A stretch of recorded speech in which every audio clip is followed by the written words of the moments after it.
الحمد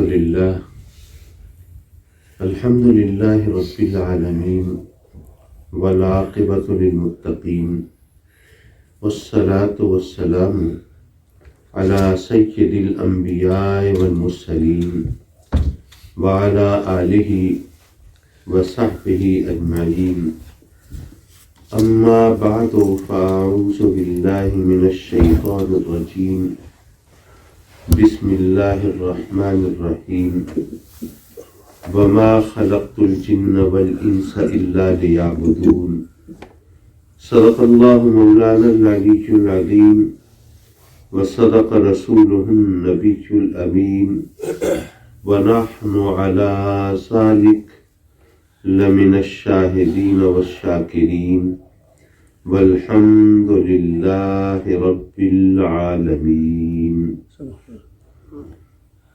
حضرات محترم، جمعے کا دن ہے اور اس وقت عالم اسلام جس اضطراب اور بے چینی کا شکار ہے ہم سب اس سے بخوبی واقف ہیں، لیکن ہم سب کے لیے ایک دکھ اور تکلیف کی بات یہ ہے کہ وہ دکھ اور درد جس کو ساری دنیا محسوس کر رہی ہے، even the non-Muslims, they are fully aware of the grief and the feelings which Israel has caused there in Gaza, but Muslim rulers, they are not reacting as they are supposed to۔ یہ ہمارے لیے کلمیہ ہے۔ ایسے میں ہمیں یہ سوچنا ہے کہ اسلام کے حوالے سے ہمارے اوپر بہت ذمہ داریاں ہیں۔ So many conspiracies were developed against Islam, fabricated۔ Pakistan اسلام کو ایک تخریب کاری، دہشت گردی، ٹیررزم کا ایک نام دیا گیا اور there was no base of that۔ لیکن بہرحال جو ہمارا کردار تھا ہمیں اس میں صحیح طور پر ادا نہیں کیا۔ وہ اس لیے کہ میں پاکستان کی بات کروں، وہاں پر جب بھی کوئی ٹیررسٹ، کوئی تخریب کار، کوئی دہشت گرد پکڑا جاتا تو اس کی جڑیں کسی نہ کسی مذہبی تنظیم سے ملی ہوئی نظر آتی تھی۔ تو ظاہر ہے کہ پھر اگر کوئی بلیم دے تو you can not refute that. تو ہمیں چاہیے یہ کہ actions speak louder than words. ہمیں اپنے عمل سے بتانا تھا کہ وہ اللہ جس کو ہم مانتے ہیں وہ صرف رب المسلمین نہیں ہے، وہ رب العالمین ہے۔ اور جس نبی کے نام کا ہم کلمہ پڑھتے ہیں ان کو صرف مسلمانوں کے لیے یا انسانوں کے لیے یا محض جانداروں کے لیے اللہ نے رحمت بنا کر نہیں بھیجا، بلکہ وما ارسلناک الا رحمۃ للعالمین۔ So he is mercy personified for the whole universe, for each and everything which is created by Allah تبارک و تعالی۔ تو ہمیں اپنے عمل سے اس کا اظہار کرنا چاہیے تھا، اور ہمیں یہ بھی سوچنا چاہیے تھا کہ اللہ نے ہمیں پیدا کیوں کیا۔ ہر چیز کا کوئی نہ کوئی مقصد ہوتا ہے نا، کوئی چیز بنائی جاتی ہے کس کام کے لیے اس کو دیکھا جاتا ہے، اور اگر وہ کام پورا نہ کرے تو اس کو ڈسپوز آف کر دیا جاتا ہے۔ If you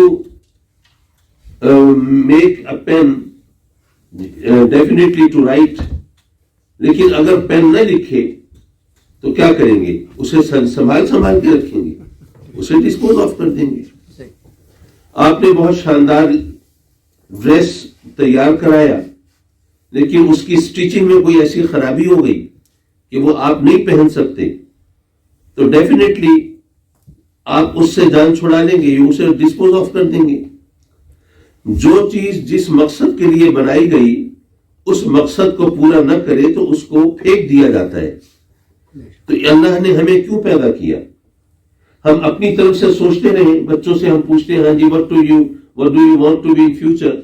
کوئی کہتا ہے جی I would like to be a businessman، کوئی کہتا ہے میں جی ڈاکٹر بنوں گا، انجینئر بنوں گا، پائلٹ بنوں گا، میں یہ وہ فنا جو بھی ان کے ایمز اینڈ ٹارگیٹس ہیں۔ لیکن یہ وہ ایم ٹارگیٹ نہیں ہے جن کے لیے ہم کریٹ کیے گئے ہیں۔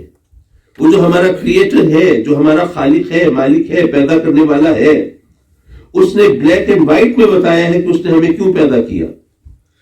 قرآن مجید کی آیت جو میں نے آپ کے سامنے تلاوت کی, وَمَا خَلَقْتُ الْجِنَّ وَالْإِنسَ إِلَّا لِيَعْبُدُونَ, یہ آیت کا انداز علماء کہتے ہیں نفی اسبات کا انداز, اس سے حصر قائم ہوتا ہے, ما سوى المذکور کی نفی ہوتی ہے. ایک عام آدمی کو نہیں پتہ چلتا کیا ہوتا ہے, اس کو میں سمجھانا چاہتا ہوں. یہ وہی انداز ہے جو ہمارے کلمے کا ہے, لا الہ الا اللہ. لا الہ پہلے انکار ہو گیا, نفی نیگیٹ کر دیا ہم نے, کوئی خدا نہیں. اس کے بعد ہم نے ایکنالج کیا الا اللہ, اللہ کے سوا. اس انداز میں حکمت کیا ہے؟ اگر صرف اتنا کہا جاتا اللہ ہمارا معبود ہے تو یہ بات صحیح ہے, اس میں کوئی غلطی کوئی خطا نہیں ہے. لیکن یہاں پر لوگ اپنے لیے چور دروازے تلاش کر سکتے تھے. کوئی کہہ سکتا تھا ہاں جی ہم مانتے ہیں اللہ ہمارا معبود ہے, ہم نے کب انکار کیا ہے, ہم تسلیم کرتے ہیں اللہ بھی ہے اور بھی ہے.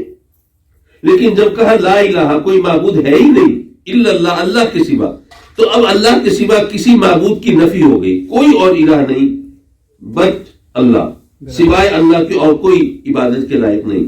یہی انداز یہ اس آیہ کریمہ کا ہے, کیونکہ purpose of the creation of human kind یہاں پہ ڈسکس کی جا رہی ہے.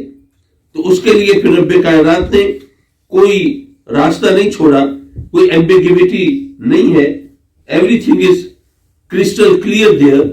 اس نے فرمایا کہ ہم نے انسانوں اور جنوں کو پیدا کیا ہی نہیں, وما خلقت الجن والانس, پہلے انکار ہو گیا, الا لیعبدون, مگر اس لیے کہ وہ ہماری عبادت کرے, ہماری معرفت حاصل کرے. پتہ یہ چلا کہ صرف اللہ کی عبادت اور اس کی معرفت حاصل کرنا یہ ہمارا مقصد تخلیق ہے. ایک شارٹ سائٹڈ آدمی سوچتا ہے کہ اچھا اس کا مطلب یہ ہے کہ ساری زندگی بس لوٹے مسلح کے چکر میں گزر جائے, کیونکہ اگر ہم نے عبادت سے ہٹ کے کوئی اور کام کیا تو مولوی تو ہمارے پیچھے پڑ جائیں گے کہ تم نے اپنے پرپز آف کریشن کو تم نے نیگلیکٹ کر دیا ہے. تو یہ تو ہمارے لیے بڑی مشکل ہو جائے گی. آدمی ہر وقت تسبیح گھماتا رہے, ہر طرف نمازیں پڑھتا رہے, جب اس نے عبادت کے لیے پیدا کیا اور اسی کے لیے اور اس کے علاوہ کوئی اور مقصد نہیں ہے, تو پھر کیا کریں ہم, کیسے زندگی گزاریں؟ ہمیں دنیا داری بھی کرنی ہے, ہمیں بچوں کو پالنا بھی ہے, ہمیں معاشرے میں اپنے مقام کے لیے جد و جہد بھی کرنی ہے, کوشش و کاوش بھی کرنی ہے. میں عرض کروں گا کہ یہ ہماری شارٹ سائٹڈ ہونے کی نشانی ہے. اصل میں ہم نے عبادت کا مفہوم نہیں سمجھا. عبادت کسے کہتے ہیں؟ ہو سکتا ہے آپ کہیں لے جی آپ کے بارے میں سنا ہے, آپ اچھے پڑھے لکھے عالم دین ہیں اور آپ کو یہی نہیں پتا عبادت کسے کہتے ہیں. آپ یہاں نماز پڑھنے آئے ہیں, نماز عبادت ہے, روزہ عبادت ہے, یہ سب چیزیں عبادت ہے. میں عرض کروں گا کہ اگر نماز عبادت ہے تو جب سورج طلوع ہو رہا ہو یا غروب ہو رہا ہو یا زوال کا وقت ہو, اس وقت کوئی نماز پڑھنے کھڑا ہو تو جو بھی صاحب علم ہے اس کو روک دے گا, بھائی ذرا ٹھہر جاؤ, ابھی نماز نہیں پڑھنی. وہ کہے کمال ہے, میں نماز پڑھ رہا ہوں, اللہ کو سجدہ کر رہا ہوں, کسی بت کی پوجا تو نہیں کر رہا, غیر اللہ کی عبادت تو نہیں کر رہا, تو اللہ کی عبادت سے مجھے کیوں روکتے ہو؟ وہ کہے گا کہ بھائی سب ٹھیک ہے, لیکن بات یہ ہے کہ اللہ کا حکم ہے کہ اس وقت مجھے بھی سجدہ نہ کرو. اسی طرح اگر نماز عبادت ہے تو کیا عبادت سے روکنا جائز ہے؟ ظاہر ہے کہ نہیں. اگر روزہ عبادت ہے تو کسی نے عید کے دن روزہ رکھا ہوا ہو تو لوگ اسے شیطان کہتے ہیں.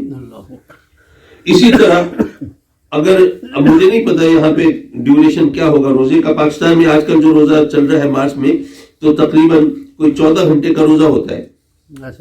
مجھ جیسا گناہگار یہ سوچے کہ میں 14 گھنٹے بھوکا پیاسا رہوں, اپنی نفسانی خواہشات کو پورا کرنے سے میں رکوں اپنے رب کو راضی کرنے کے لیے نا, تو میں تو بہت گناہگار ہوں, تو مجھے تو ذرا زیادہ راضی کرنا ہے رب کو, زیادہ کوشش کرنی ہے, تو I should put more effort into this affair. تو مجھے ذرا ڈیوریشن آف فاسٹ وہ ذرا بڑھا دینا چاہیے.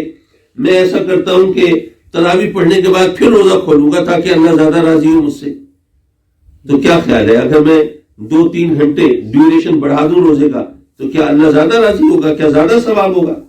نہیں, ثواب کم ہو رہا ہے, روزہ مکروہ ہو رہا ہے.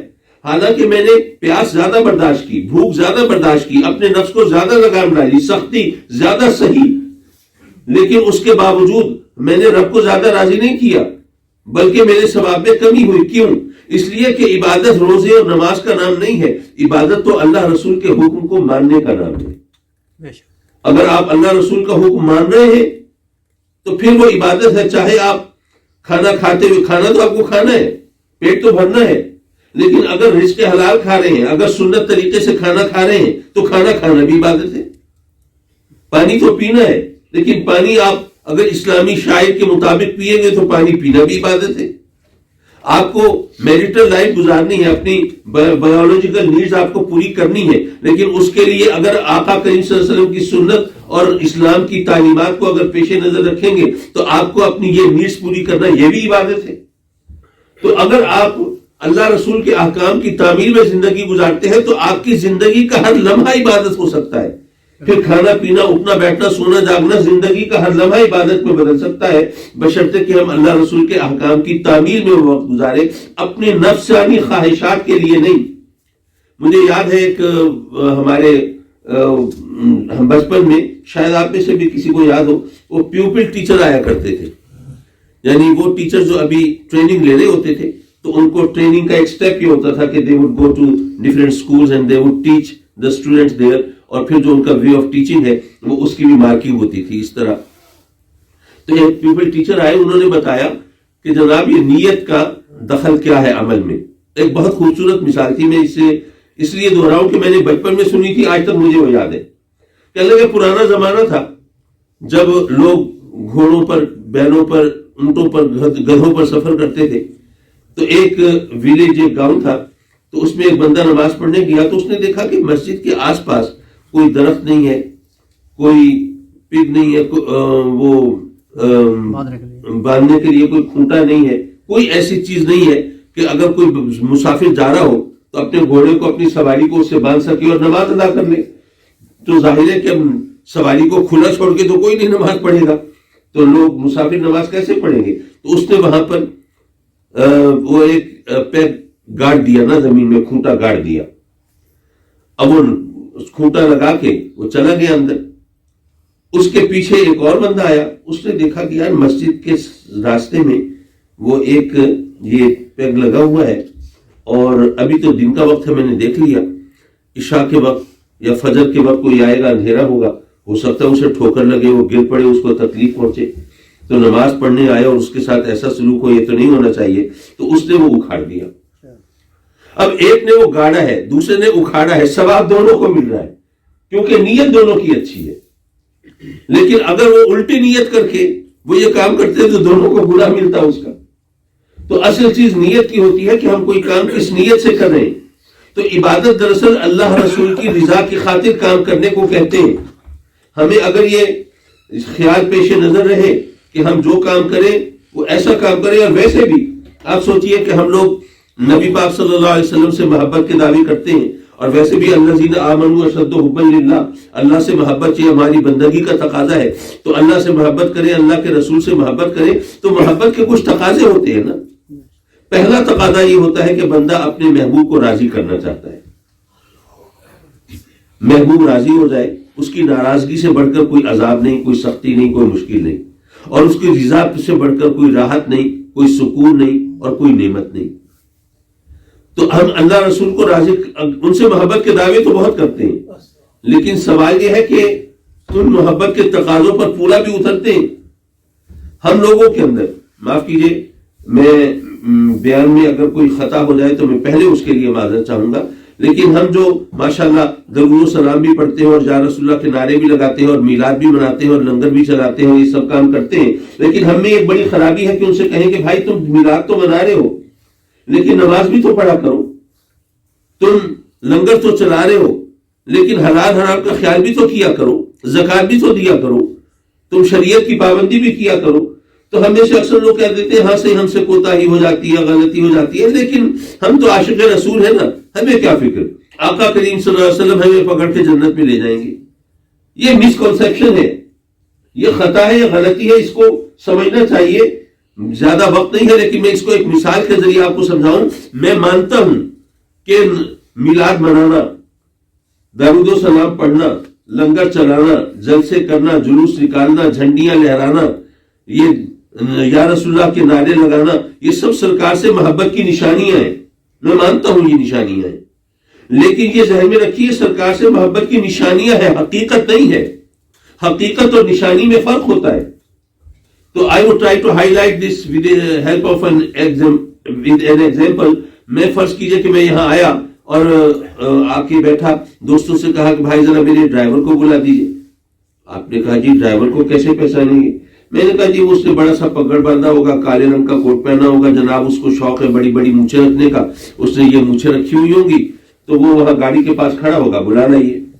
آپ گئے، دیکھتے رہے، تلاش کرتے رہے، ایسا کوئی بندہ آپ کو ملا نہیں. مجھے آ کے کہا جی ڈرائیور تو کہیں نہیں. میں بڑا حیران، ڈرائیور کہاں چلا گیا؟ میں نے کہا جی میں خود دیکھتا ہوں جا کے. میں نے جا کے دیکھا تو ڈرائیور تو وہی گاڑی کے پاس کھڑا تھا، میں بلا لایا. چکر یہ چل گیا تھا کہ اس کو گرمی لگ رہی تھی، پگڑ اور کوٹ اتار کے اس نے گاڑی میں رکھ دی تھی. کہیں اس کو کسی چیز سے کوئی شدید قسم کی الرجی ہو گئی تھی، اس بیچارے کو اپنے دل پہ پتھر کی سیل رکھ کے مونچھوں کی قربانی دینی پڑ گئی، مونچھیں صاف کرانی پڑ گئی. آپ پگڑ کوٹ اور مونچھیں ڈھونڈ رہے تھے، وہ تو آپ کو ملی نہیں. میں ڈرائیور کو پہچانتا تھا، میں اس کو بلا لایا. آپ نشانیوں کے چکر میں تھے، میں حقیقت کو جانتا تھا. نشانی اور حقیقت میں فرق ہوتا ہے نا. یہ درود و سلام، یہ میلاد کے جلوس، جلسے، یہ تمام چیزیں سرکار سے محبت کی نشانیاں ہیں، حقیقت نہیں ہے. حقیقت کیا ہے؟ حقیقت دراصل وہ جذبہ اور احساس ہے جو محبوب کی رضا کی خاطر آدمی کو ہر قربانی دینے کے لیے تیار کرتا ہے. اگر وہ احساس ہے، اگر وہ جذبہ ہے، اگر آقا کریم اور اللہ کی خوشنودی کی خاطر ہم سیکریفائی کرنے کے لیے تیار ہیں، پھر تو محبت کی حقیقت ہے. ورنہ صرف نعرے ہیں، ورنہ صرف باتیں ہیں، صرف نشانیاں ہیں. اور یاد رکھیے کہ نشانیاں ہوں اور حقیقت نہ ہو تو یہ فراڈ ہوتا ہے، یہ دھوکہ ہوتا ہے.